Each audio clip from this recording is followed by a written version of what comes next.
இது Sunday vlog தான். கொஞ்சம் சீக்கிரமாகவே நாங்கள் எந்திரிச்சிட்டோம். க்ளீனிங் ஒர்க்லாம் இருந்துச்சு. என்னதான் டீப் க்ளீன் பண்ணாலும் கிட்ஸ் வச்சுருக்க இடத்துல வந்து எப்படியும் க்ளீன் பண்ணிக்கிட்டே இருக்க மாதிரி தான் இருக்கும். இன்ஷால்லா இன்றைக்கி நைட்டு சகர் வைக்கிற மாதிரி இருக்கலான்றனால இன்றைக்கே வந்து ஒர்க்லாம் முடிக்கணும் அப்படின்னு சொல்லிட்டு வேகமாக வந்து க்ளீனிங் முடிச்சுக்கிட்டு இருந்தோம். அதோட பிள்ளைகளும் எந்திரிச்சிச்சு. அதுகளுக்கு வந்து சாப்பாடு கொடுத்து முடிச்சுட்டு ஒரு தலை சீவுறது கூட சண்டையாக இருக்குது.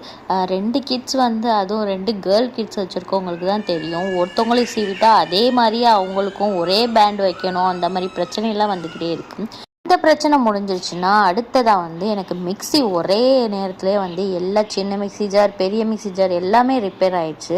நோம்பு டைமில் மிக்சி ஜார் இல்லாமல் ஒன்றுமே பண்ண முடியாது. அதனால் ரிப்பேர் பண்ண கொடுத்து விட்டேன்.